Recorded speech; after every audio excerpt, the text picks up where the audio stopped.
I will say I was surprised that Minnesota duck hunters haven't leaned in more on the two birds in the first 16 days of the regular season. On the point of teal seasons, Brett, remember, for Minnesota to do a teal season. When I think about the Flyway councils and people making these decisions, I'm picturing like a secret society of Illuminati in a darkened, basement with candles lit around. Welcome to the show. I'm Bret Amundson. North Dakota, you flat and windy United States waterfowl mothership. I miss you so much.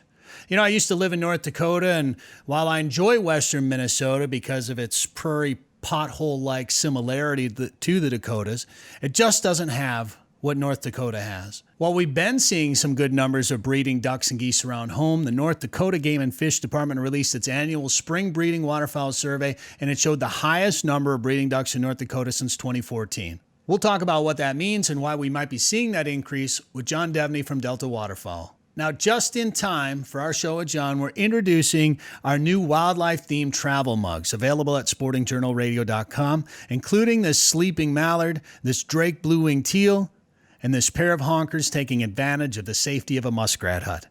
There are some more on there for pheasant and grouse lovers. If you like deer, there's my favorite ghost deer, this white deer that I took a picture of a few years ago. And if you want to show off your American pride, you can pick up this bald eagle mug as well. Check out sportingjournalradio.com and click on store. Now, earlier this week, we did some pretty unique filming for Prairie Sportsman, which you can watch on all the PBS stations around Minnesota, including Pioneer, PBS, and Granite Falls. We got a tour of this tree house, and it wasn't really like anything I'd ever seen before. You can watch for the segment on this coming up next season on Prairie Sportsman. Even took a ride on a zip line. It was pretty wild. Round two, here we go. Nothing to it. Woo-hoo! Now, this week's show is brought to you by Haybale Heights Campground and Resort on Devil's Lake. A bunch of our friends, including Tony Crotty from Mid-Migration Outfitters, went up last week. I was hoping to go with them. I couldn't make it. They had a great trip despite having to deal with some windy conditions while they're up there, and that's just what happens on the big lakes. And it's been so windy lately, but still had some great shore lunches, ate a bunch of fish, caught a bunch of fish. You can plan your trip to Haybale Heights at haybaleheights.com. Also by Lake of the Woods Tourism, with the closure of the Canadian border going until July 21st. Now they announced that they're going to extend the border closure. A lot of people are canceling their Canadian trip plans this summer. I'm not happy about it. But instead of going to Ontario like our family has done since I was 11 years old, we're going to go to Lake of the Woods this year instead. So you can plan your trip to Lake of the Woods at lakeofthewoodsmn.com. Also by Tasman Lake Lodge in Northwest Saskatchewan. You heard me talking about the border closure. I should be in Saskatchewan right now at Tasman Lake Lodge. I'm not happy about not being up there. I understand the situation. But you can plan a trip for when the border opens, maybe next summer. You can get your trip planned now at tasmanlake.com. Now it's time to talk ducks. Broadcasting from the Mid-Migration Outfitters Studios, this is the Finding Fur and Feathers Hunting Podcast. How much direction are you getting from the governor? Minnesota DNR had reintroduced him into this area. I don't know, maybe you didn't want me to tell the story on the show, but I'm going to tell it anyway. I knew you were going to go there. And close the entire hunting season. Oh, that's really? pretty easy.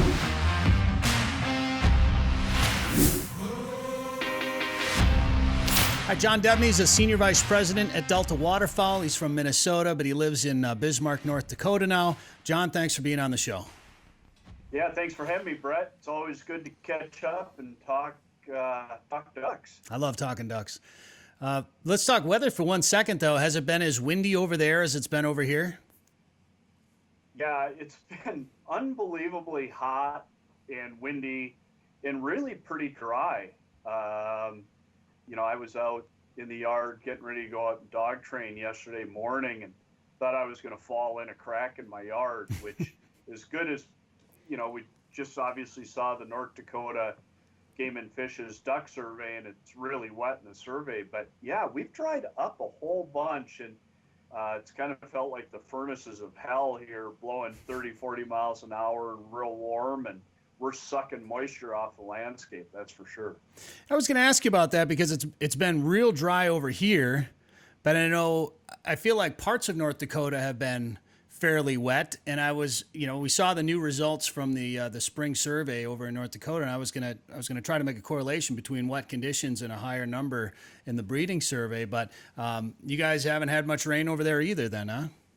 No, I mean, I think what you're seeing primarily with the good water conditions that North Dakota Game and Fish reported is really a result of really wet last summer and incredibly wet last fall, and not so much the spring precipitation. And this is kind of how things used to be. If you talk to most folks that lived on the prairies, we started with the wettest conditions, and then conditions sort of degraded over time.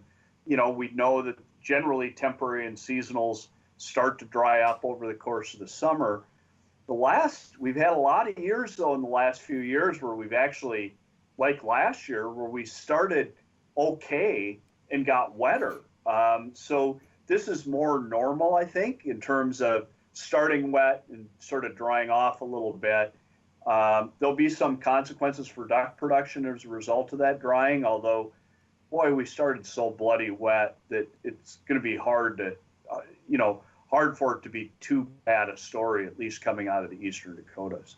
I think that's kind of the way it was here too, because we saw an early hatch with Canada geese. So I've seen a lot of those young geese getting pretty big already. We saw some good numbers of ducks early, but now a lot of those seasonals and some of the sloughs and even our big lakes have been dropping. It's been so dry, the levels have been dropping so much. Hopefully we got good production while we still had some of that water. And I want to talk about that survey a little bit because for the most part, everything in that survey looked pretty good. There were a couple of species that numbers were down a little bit on, but overall, those duck numbers were pretty good, John. Yeah, water numbers were good. Duck numbers were really good. I think Pintail had a little teeny dip, as did redheads. But I don't necessarily, the challenge with looking at a survey, the circumstance we find ourselves in this year is we don't understand what's happening in South Dakota, in Montana, and Manitoba, Saskatchewan, and Alberta because, and God bless it, North Dakota Game and Fish, they're the only people that census duck populations anywhere in North America this year, and real credit to them for keeping it going. I know it's a long-running data set, and they felt very importantly, but it's hard to put survey results in context when you're dealing with such a finite geographic area. My guess is the reason we probably saw a decline in pintail and redheads is both of those species really like to chase water. And frankly, they may have settled in South Dakota. So the fact that they're not part of the breeding population in North Dakota doesn't bother me that much just because I know how good the conditions are in eastern South Dakota as well. Is that half of the state still underwater like it has been? It's crazy wet. In southeastern North Dakota is the same way. We know our ag producers are really struggling. They're talking 1.5 million acres of prevent plant North Dakota. I haven't heard the same numbers out of South Dakota, but I have to imagine it's high. I talked to a farmer in southeastern North Dakota here about 10 days ago, and he said the corn crop that he planted last May was still standing 10 days ago. So that tells you, the wet conditions we had last fall really impeded harvesting and impeded some spring field work. And yeah, it's tough out there for folks. But yeah, crazy wet in the southeastern part of the North Dakota and big chunks of South Dakota. It's interesting to hear you talk about that because here where I'm at in western Minnesota, we had some farmers get into parts of fields that they haven't been able to get into for years because of the drier conditions. Right. And last spring, we had that prevent plant all over the place. And Right. and here's a side question I didn't really plan on asking you about, but maybe you remember this discussion from last fall, but with all that cover crop or that prevent plant that was out there, that's what all the geese were using early in the season. Right. And there was a big debate and a big controversy over here about whether or not you could hunt fields like that. Right. Well, prevent plant's a normal agricultural practice as authorized by the USDA and ag extension folks. I think with the big acres of prevent plant, I think hunters probably encountered more of it than they ever have. And if you're especially a September Canada goose hunter, and those September Canada geese were going to stuff where there was nice green stuff out there, and I'm sure they were drawn into those fields. But I think that's more an issue with the landowner than it is with the feds in terms of baiting. So do you, because it's a well-recognized, generally acceptable agricultural practice. well, does it come down to how that farmer uses that crop? Because I think some farmers just knock it down or don't technically harvest it, or I think there's a number of different things that they do. Does it come down to, I mean, literally, does it come down to the CEO coming to a field and saying, nope, this farmer did this to this field, so we're gonna cite you for baiting? I mean, that's yeah. In the case of most cover crops that were established as a result of prevent plant last year, they would have been a long way from being harvested. In this part of the world, and more folks are doing cover crop practices, and it's great because it improves soil health, it improves water infiltration, it helps with salinity. There's a lot of benefits of it, but really that farmer isn't going to do much with that acre really until next spring in a lot of instances. Some guys are using that as a forage source for cattle. We'll turn cattle on, use it as sort of pasture land and grazing land in the fall. But I couldn't see it. I'd be hard pressed to imagine a situation where it would be manipulated in a way from the time it was planted to the time that a hunter in western Minnesota during the September goose season would have been in any jeopardy of hunting over a manipulated field, because it frankly hadn't been manipulated. It was an interesting discussion last year. I know we ended up, because I think it almost came down to which conservation officer you talked to. And we got to the point where we were like, you know what? And we couldn't get on the fields. There's only a couple of them that the birds were using, and we just couldn't get on them anyway. But we stopped trying because, especially when we work with a guide service, we didn't want to take clients out into a situation like that and all of a sudden have a CO show up. So we just avoided the whole thing. But do you think you could run into if there's that much prevent plant in North Dakota this year? Do you think that discussion could come up in North Dakota this fall? Well, it may. There's a big press on. NRCS is working hard, as are Senator John Thune from South Dakota and some other members of the House and Senate, to provide more flexibility for producers to use cover crops in situations like this. And so, listen, that tide is coming. I think there are just too many agronomic benefits and frankly societal benefits from cover crop that we're not going to see more and more of it on the landscape. And frankly, it's a good thing for ducks and duck hunters, I think, in the long term as well.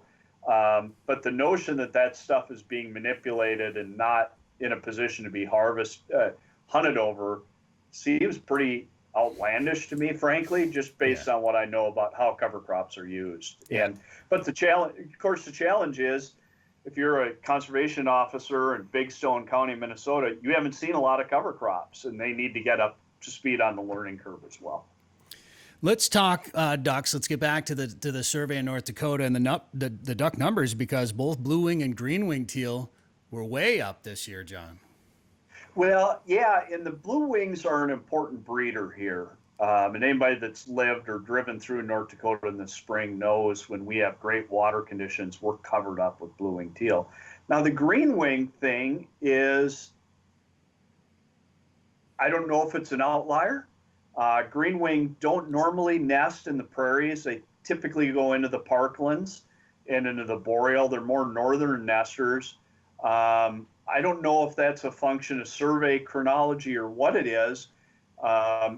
It's the biggest green-winged teal number by leaps and bounds. I'm just looking at the historical numbers here.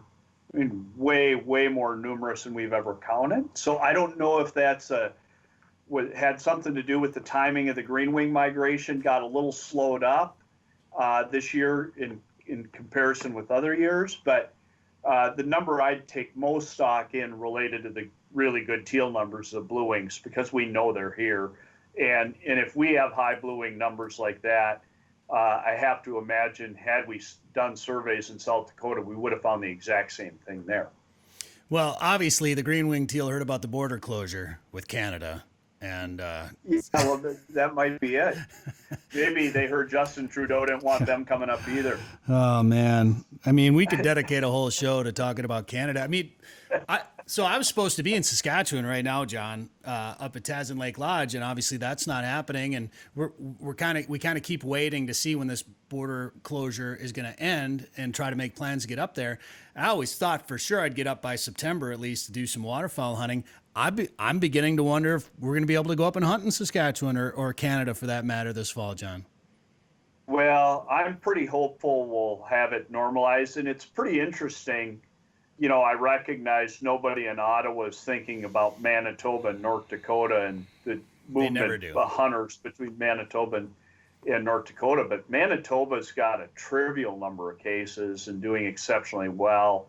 I haven't heard about Saskatchewan, but I'd imagine it is as well. And the likelihood of, I mean, again, I'm no medical expert, but I tell you, I'm going to be pretty bummed out because I've got a few trips planned up there as well. And it cost me one snow goose trip this spring. I just assumed it didn't cost me trips to get up there this fall. Well, the biggest worry I know for Saskatchewan, at least for us, is where our lodge is way up by the Northwest Territories border, 60th parallel up there. And that northern part of Saskatchewan is very remote. There's a lot of small indigenous communities. They're very, in fact, they closed off travel from southern Saskatchewan to northern Saskatchewan, just to try to protect those communities up there. So I know there's the worry of that, but yeah, I think overall the provincial numbers are relatively small. And Ontario, the camp owners up there were protesting a little bit the other day in the polite way that Canadians protest. Right. And it's bad for business no matter what, and I'm worried about it one way or another. I agree. So one other encouraging note, I want to get back to teal, especially blue-winged teal, but I want to just point out bluebill numbers were way up in that survey too. Yeah, and if you look at if you look at the global bluebill number, and you and I have talked about this stuff in the past, Bret, bluebills have had sort of exhibited a long-term decline. And we worked with Dr. Dave Coons, who grew up in Anoka, another Minnesota kid who's probably one of the best and brightest duck folks out there on the planet. We worked with him when he was at Utah State University and one of his graduate students. And he did a really interesting study where he parsed out the scaup population across the entire breeding range. And what he found was the only place where scaup were increasing at the continental scale was in the eastern Dakotas.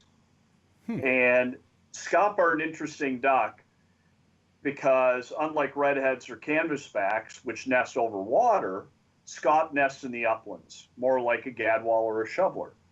And all those years of good water conditions in the Dakotas, good wetland protection, the Fish and Wildlife Service easement program, and CRP set up a great situation for lesser scaup, and their population have been consistent to climbing in the eastern Dakotas over time to levels that, had you talked to a duck manager in the 50s or 60s, he or she never would have imagined that we'd have scaup in the Dakotas like we do.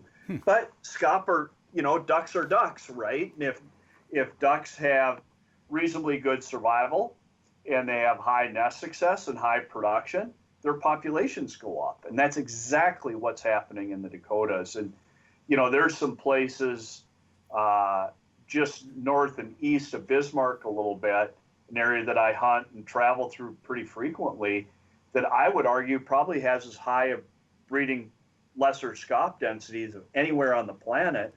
And you drive around and you see these huge creches or amalgamated broods of scaup in many places in the Dakotas. So that population is doing very well here. It's not subject to the same pressures and declines that we're seeing in the core of their breeding range in the Western Boreal Forest. Well, I know the last two springs, we had a good push of them come through in the spring, and it's kind of neat. Like all of a sudden one day you'll be driving by a pond you drive by every day, and it's just loaded with bluebills and ringbills, and then like 3 days later it's empty and they're gone again. Yeah. But well, this year here, just because of the way the weather lined up, some of those cold, we broke up pretty early. As you noted, the Canada geese got off some of the Canada geese got off early. So we warmed up, and then we had kind of what I would call setback weather, where we got cold spells, freezing temperatures. And there's a really interesting thing that happened in North Dakota was we had this sort of dam at I-94 that wouldn't allow the ducks to move north. So we had this big rush of canvasbacks and scaup and ringnecks that essentially got parked here for about 2 weeks in I'd say early April. And it was pretty impressive, the number of scaup and redheads and cans in ringers that we had around. And we saw it, we've got a bunch of radio marked ringnecks, and we saw some crazy things that those ringnecks were flying all the way up to Manitoba and then doubling back and coming all the way back to southeast North Dakota. And those ducks were responding to those cold weather events and sort of shuffling around. And it was an interesting spring that way. Well, let's talk about teal. I went to the DNR roundtable this past winter in Bloomington, and ducks did not get the amount of time as I was hoping. Ducks, pheasants, it was all about other stuff. We don't need to get into that discussion, but I was really hoping to talk about ducks, and it was like they lumped waterfowl. If I remember correctly, they lumped waterfowl and pheasants into like 1 hour. Out of 15-hour-long breakout sessions, I think we had 1 hour to talk waterfowl and upland. I was, which is what I was there for mostly. But we talked about a number of things, and I heard a couple of different discussions about an early teal season. So I wrote an article in Outdoor News, kind of following up on the roundtable, and then some of my ideas on what we could do, because Dennis Anderson brought it up with the guys in the meeting. Say, you think duck hunters are happy? You put out this survey, and you said the results said duck hunters are happy in Minnesota. Why do you think duck hunters are happy? And he said, well, overall, the respondents said they were happy, and I think overall hunters are happy, but there are definitely some improvements that could be made. And the biggest one I hear from people, because I like to hunt late season, is that the hunting really can get good for those mallards, particularly in the field, late season. You get into late November and early December, as long as they don't get pushed by weather out a little bit earlier, you can have just some phenomenal hunting. And I know it gets a little cold and conditions get a little harsh, and not everybody likes that, but you could say the same about standing waist deep in a slough swatting mosquitoes when it's 80 degrees. That's not a lot of fun either. Right. So I thought a nice balance to keep everybody happy is we implement the teal season here in Minnesota. We're the only state that hasn't done it in that Mississippi Flyway. We can get 16 days to hunt teal in Minnesota is what we're allowed. When populations are high. Yeah, it's a 9 or a 16-day season depending on the population status of blue wings. But in recent years, it's mostly 16. And either way, 9 days or 16 for that matter, that gives you ample time to hunt ducks in September. Right. And yeah, you can't shoot brown mallards or some of those wood ducks, but that'll give you a chance at some of those early migrating teal. And if you want to get out there, and if people complain about Youth Waterfowl Day, well, if you want to bring kids out to waterfowl hunt, shooting teal is great. Obviously, mistake ducks are a big concern, but I don't think there's as many mistake ducks as people think there are. And if an early teal season can happen as many places as there are, Minnesota's got so many duck hunters. I'd like to give them a little bit of credit in duck ID. And if they don't have good duck ID, I'd like to think that implementing an early teal season is actually going to help people identify ducks a little bit better.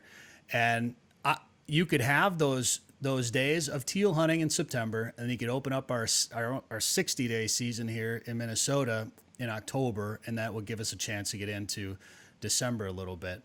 Do you think that would ever happen here? What do you think about that possibility?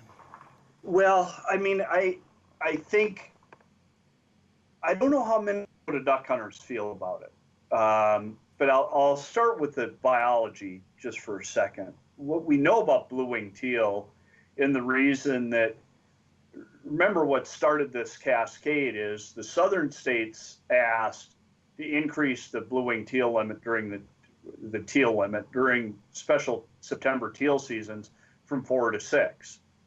And that was a justified request based on the fact that blue-winged teal continue to be very, very lightly harvested. They migrate out of they migrate so quickly that they're just not subjected to very much hunting pressure. And even when you consider that a state like Louisiana or Texas has this rich tradition of teal hunting, and they're really good at it, even with those seasons, we just don't shoot many blue wings. And so, when the southern states made that push, I think there were a number of northern states in both the Mississippi and Central Flyway that said, well, what about us? We're happy to provide more opportunities as long as it's biologically justified in the South, but how about we reconsider this, teal seasons in the North? And Michigan, Wisconsin, Iowa proceeded with a spy blind study to implement a teal season. My understanding is those teal seasons, Wisconsin has just completed a very detailed duck hunter survey, and the feedback that I've seen as a result from that survey was the Wisconsin duck hunters really like the opportunity to have a teal season. It's been part of the fabric of Iowa waterfowl hunting for a long time. They used to have that early duck season before they implemented the teal season. Now, us in the Dakotas have adopted a different approach, which is we don't have a teal season here. And part of that is the logistics of doing a spy blind study. And we also probably have a greater number of non-teal species present, maybe harder for our hunters to comply. But what North Dakota and South Dakota have done is provide a bonus two bonus teal during the first 16 days of our regular duck season, and which I love. I mean, it gives me a great opportunity, if conditions allow, to go out and shoot 8 green wing or blue wings, which I will happily do for the first couple weeks of duck season. So, I mean, with a lot of these questions, so biologically, it's completely justified. I think that's anybody that's concerned about it. I think they can have great confidence that we're not going to do anything bad to the blue-winged teal population. This is really going to boil down to a social question in Minnesota, Bret, from my vantage point. And listen, I've been shouted down at meetings. I remember being at a Minnesota waterfowl symposium talking about the value and virtue of Youth Waterfowl Day and being told I was ruining somebody's opening day of duck season. So that's a real feeling in Minnesota. I don't know how acute it is right now.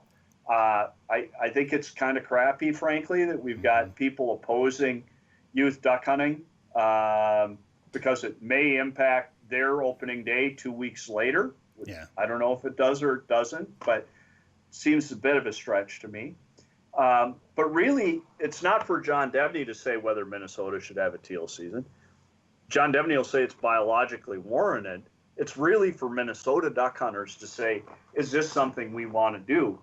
I will say I was surprised that Minnesota duck hunters haven't leaned in more on the 2 birds in the first 16 days of the regular season, because I think that represents a no-brainer opportunity to me. So that's my feeling on it, Bret. I recognize that Minnesota's a place, and growing up there, and I think a lot of my perspective was formed by being a young duck hunter in Minnesota. And Minnesota duck hunters are incredibly passionate, incredibly conservation-minded, are probably more concerned about their harvest than duck hunters anywhere else in the country, frankly. And so there's a little bit of that old guard Norwegian conservatism in place in Minnesota. Yeah. And frankly, it's, as a guy sitting here in Bismarck, I think it's a decision that needs to be made through a really good, robust dialogue between the DNR and duck hunters in Minnesota. It's biologically warranted. We're not going to destroy blue-winged teal populations with it. Do duck hunters want that opportunity or not? Well, right there, when you talk about it being biologically justified, where we're not going to harm the teal population by having it here in Minnesota, is a pretty important point. But you're right, it becomes a social issue, and I've had a lot of support for that idea from people, generally younger generations. Some of that old guard that you're talking about has criticized me heavily on some of those ideas, and just was curious about my levels of sanity. But I think, so this brings up another question, John. When you talk about the Flyway councils, which seems, when I think about the Flyway councils and the people making these decisions, I'm picturing like a secret society of Illuminati in a darkened, basement with candles lit around and chanting going on in the background. It's like it's hard to try to contact these people or influence them or give them ideas or find out.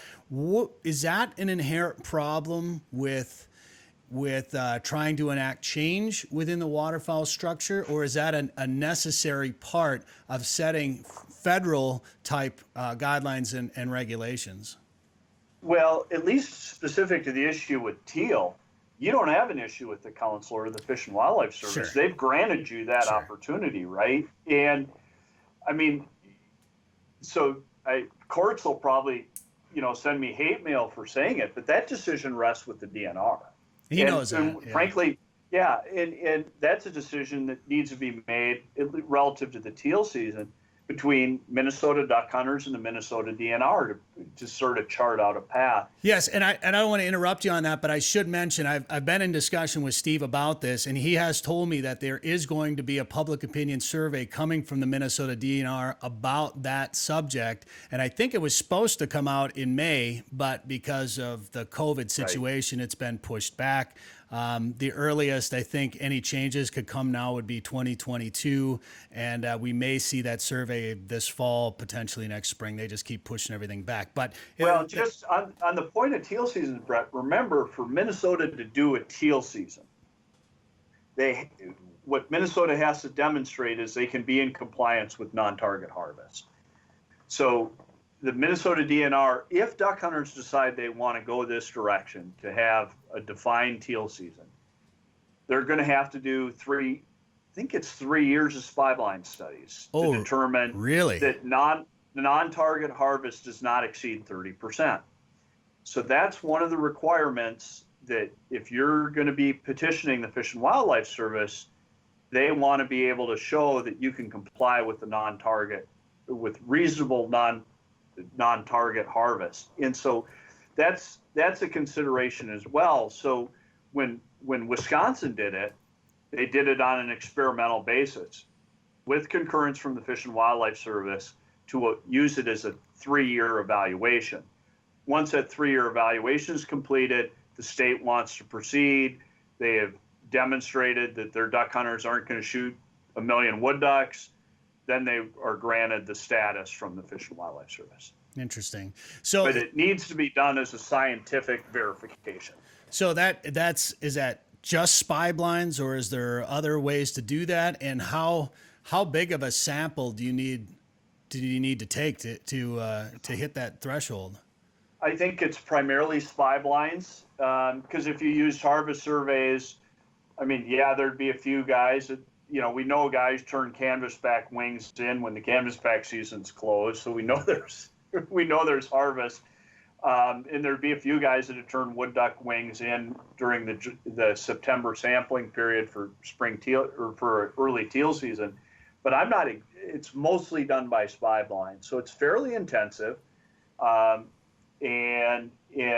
that's one of the requirements that the states need to go through to document they're not going to be having a significant harvest on anything other than blue wing or other than teal.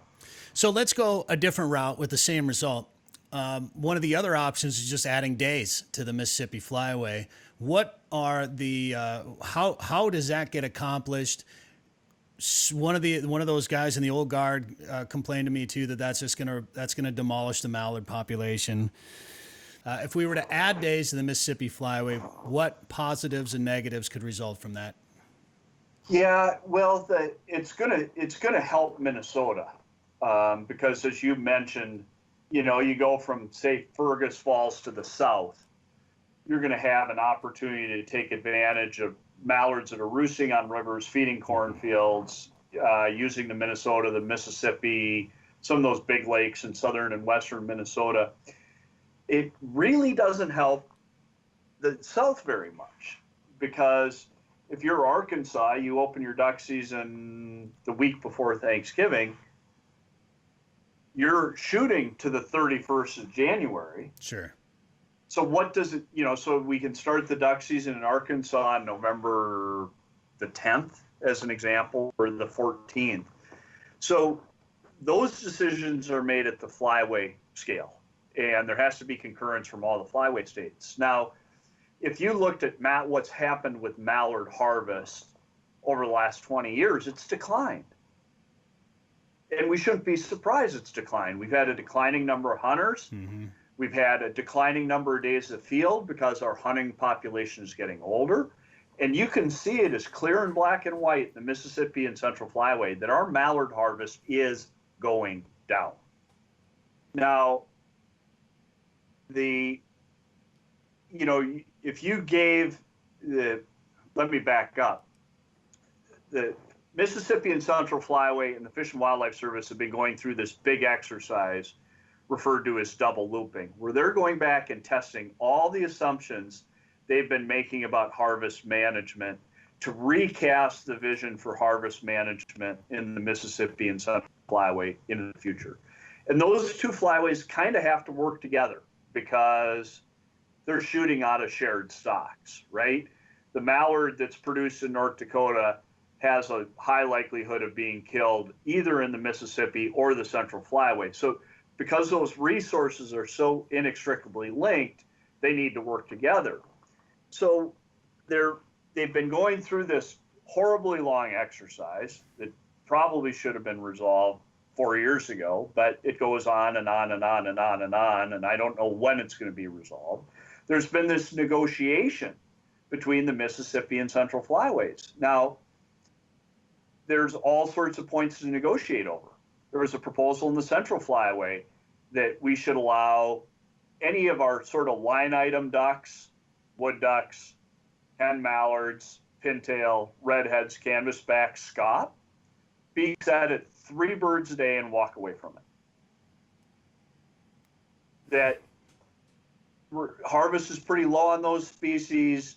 Anyways, just say you can either shoot this many ducks, no more 3 apiece of these guys. And the Central Flyway also proposed to allow a 6th Drake mallard in the bag. Oh. Now, that's all fallen apart because the Central and the Mississippi Flyway are fighting over stuff. The Mississippi Flyway, especially the mid-latitude states, places like Illinois and Missouri, would materially benefit from another 7, 10 days, 14 days in the season. Well, the Central Flyway, of course, doesn't, because we already have a 74-day season, Yeah. and we have a high plains season.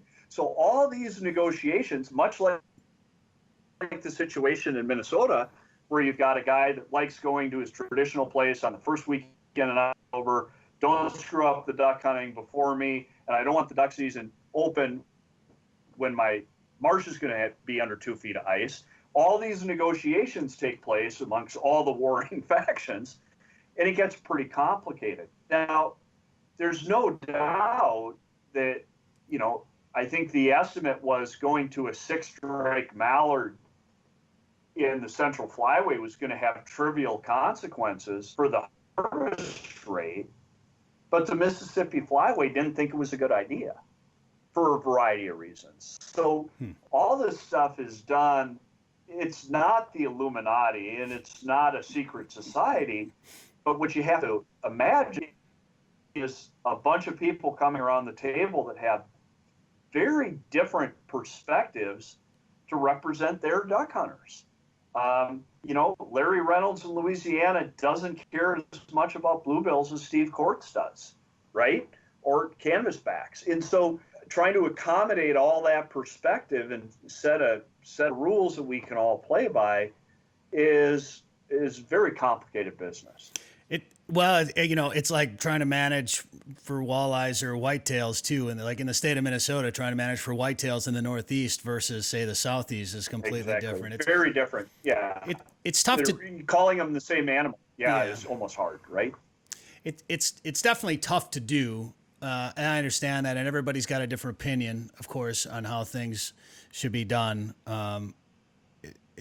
sometimes I wish it was a little bit easier to communicate, and maybe it didn't take as long to try to enact some change. But we kind of talked about this a little bit. You touched on it, but another discussion that came up at the roundtable, albeit briefly, was the limit on hen mallards. You brought up Drake mallards, but the limit on hen mallards. And when you look at Canada, it's like, if it flies, it dies, man, Right. Pretty much. Now, I want to ask, this is a two-parter, is the difference in Canada, is it just because there's less pressure up there? Is it because the coloration on mallards is sometimes, Drake, they're all brown early in the season? Or is it just a different philosophy in duck management up there?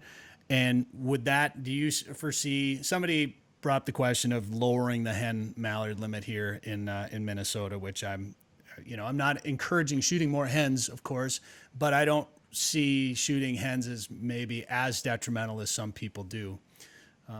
What's your take on that? Well, I mean, first of all, Canada has a very different approach. And Canada has a very different approach because they don't influence harvest on very many species. White fronts, they shoot a significant percentage of white fronts in Saskatchewan, and they shoot a lot of black ducks. But when you compare the harvest of almost any duck species from Canada to the United States, it just doesn't matter that much. And that's even with a situation where we are in Saskatchewan, where there's more Americans some years hunting in Saskatchewan than there are Saskatchewan residents. And those guys are good hunters. A goodly number of them are being guided or outfitted, and they're killing a lot of ducks. But when you compare it to where we were, if you go back to 1974, both Saskatchewan and Alberta used to shoot more mallards than Arkansas. In 1974, Arkansas shot less mallards than Saskatchewan and Alberta. Wow. And if you look at it today, it isn't even close, right? I mean, Saskatchewan's shooting 200,000 mallards a year. Like it's a pittance compared to what it was, and it's a pittance compared to where it is everywhere else. So I think the Canadians have looked at it and said, well, man, we're really not driving the bus on harvest. So we're not going to worry about it the way the Americans worry about it.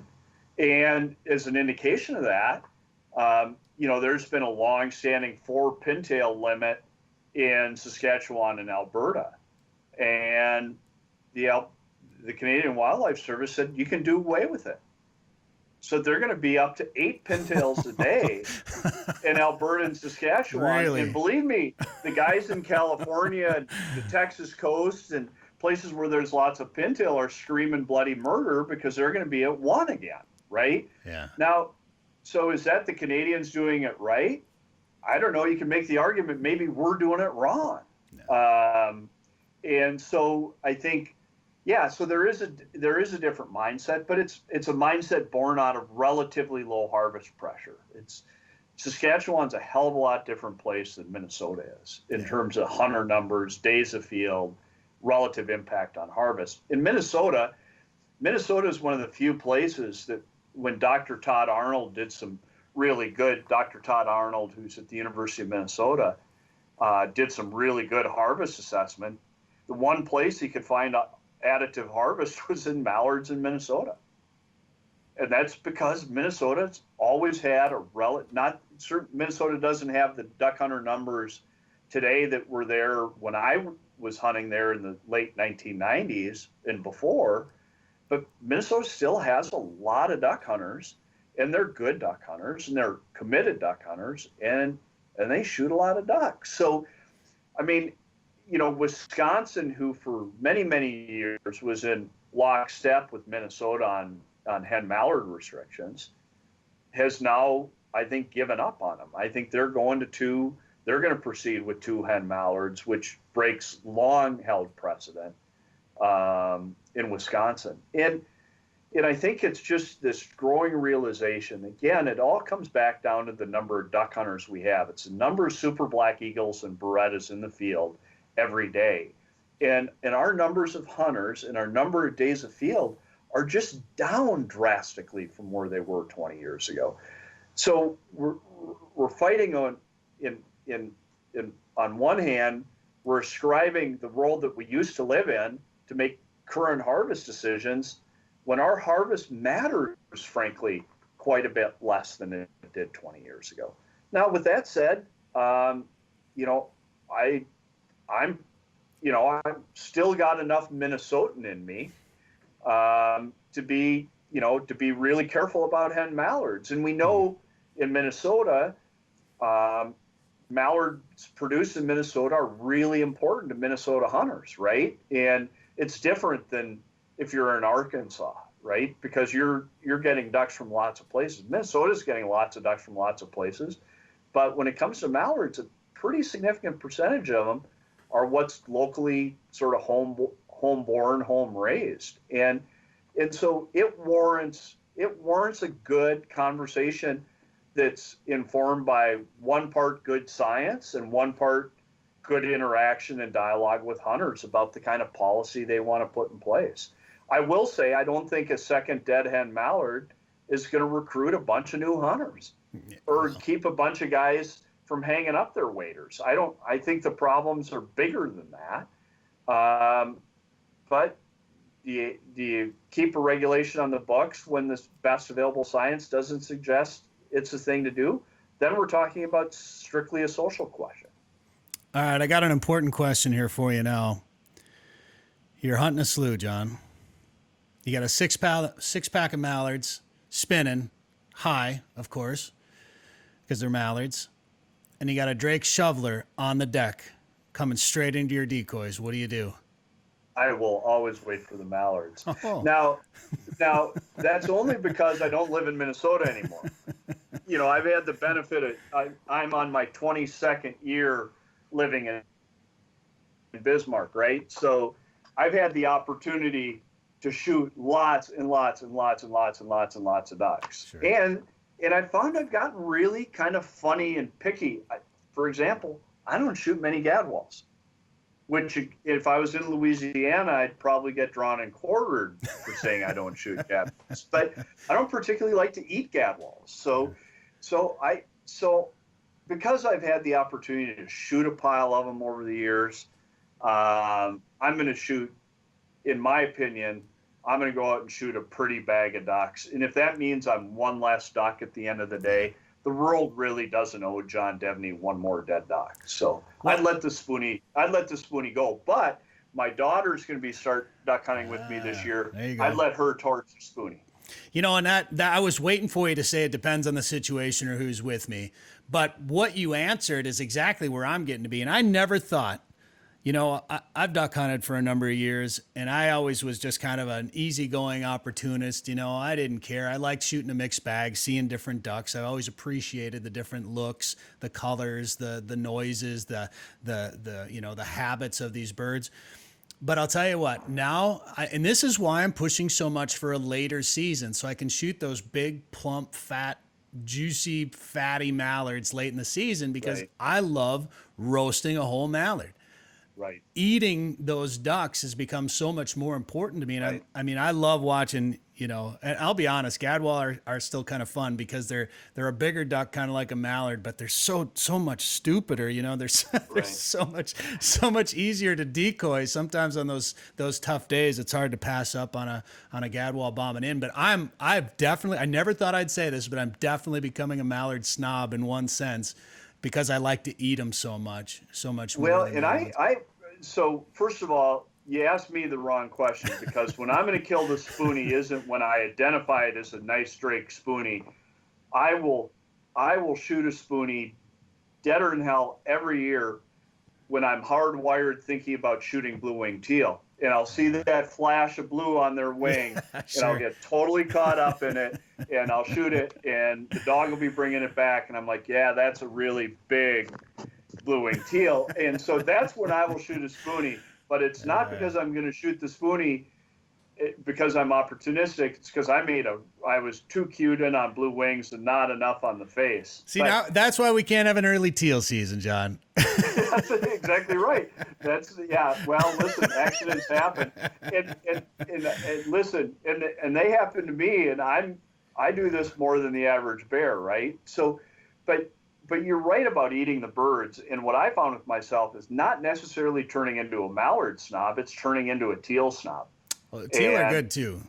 And I'm not going to shoot pin feathery mallards on opening day. I'm just not going to do it. And I'm not going to shoot skinny pin feathery pintails. I'm going to shoot blue-winged teal. And they're the perfect duck as far as I'm concerned. They're easy to clean. They're fat as soon as the season starts. And I'd much rather have 6 or 8 blue-winged teal to take home and serve to my family than dealing with a scrawny mallard or pintail that's full of pin feathers. So I've actually, my duck snob thing evolves over the season. I'm a mallard snob late, sure, but I'm a teal snob early because it's all much like you. It's about the food, and that's what I want to eat early in the duck season. Lots of teal.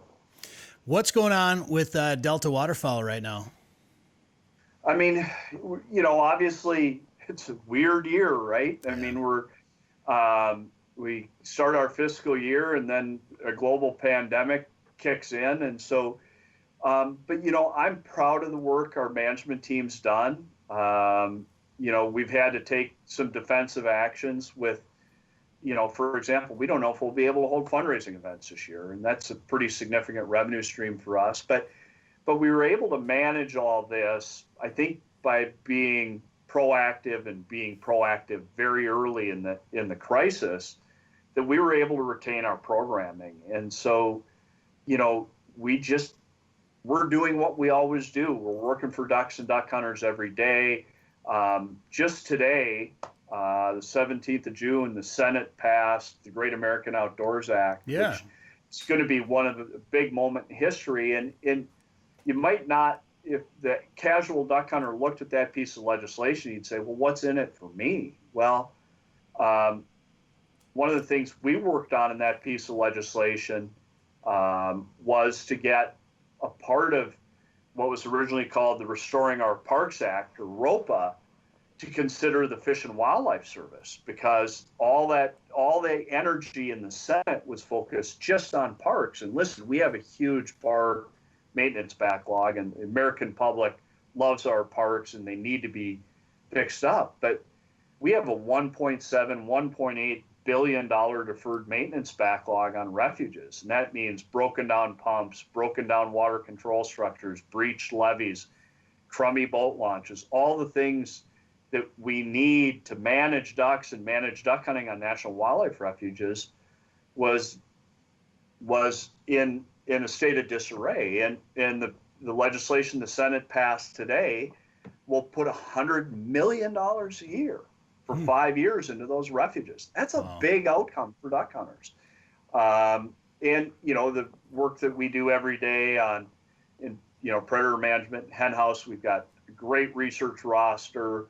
We're planning. We lost the opportunity to do a bunch of our our Hunter R3 programming, but we'll get that stuff spun up again in the fall. But I mean, we're just doing the best we can in the environment we find ourselves in, and a few more Zoom calls and trips to Washington, D.C., but things are going real well. Thank you for asking, Brett. Well, one of the big problems for organizations like yours has been the fundraising, the lack of fundraising options.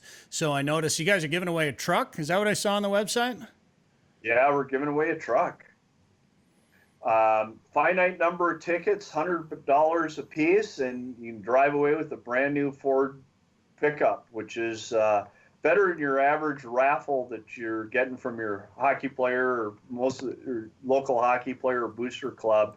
And that's been something, boy, I tell you, Brett, I started with Delta in 98, and I think it was 2 or 3 years old at that point. So that's been something we've done for many, many years, and it's always gets great support. All right.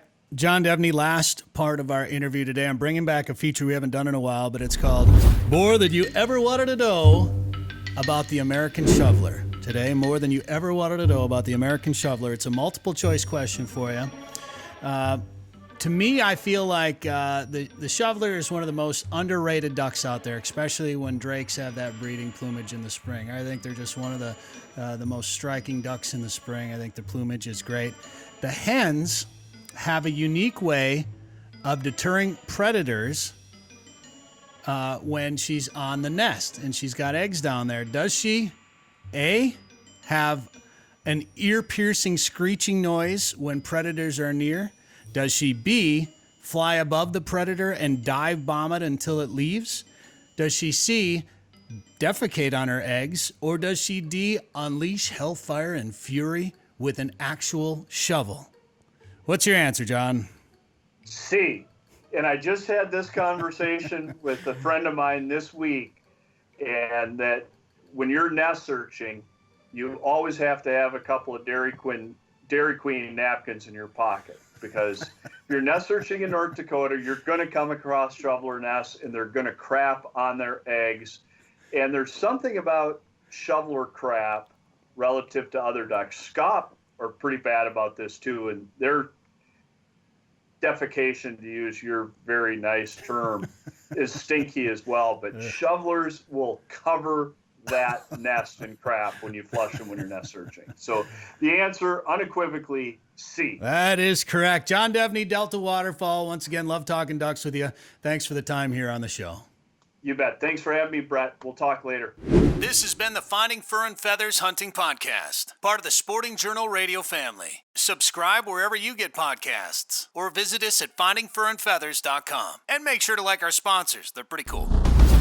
Now is the time to start thinking about chasing big walleyes on Devil's Lake. Get on the fish at Haybale Heights Campground and Resort. Haybale Heights makes it easy for you to make memories on legendary Devil's Lake with guided fishing and lodging packages. Or bring your own boat and rent one of their cabins on East Bay. Haybale Heights offers a private marina, fish cleaning station, and the opportunity to relax and enjoy your bucket list trip to Devil's Lake, North Dakota. To book your trip, visit haybaleheights.com. That's haybaleheights.com. Hey anglers, looking for a destination where walleyes, fresh air, and fish fries are a way of life? Look no further than the famous waters of Lake of the Woods. From Badette and the Rainy River to the main lake up to the northwest angle. Here you'll enjoy the best walleye catch rate in the state. Maybe you'll pursue world-class sturgeon, pike, or muskies. Plus you'll find lots of full-service resorts offering charter boats, delicious meals, and lots of Minnesota nice. Come experience the walleye capital of the world. Come experience Lake of the Woods. Catch the details at lakeofthewoodsmn.com.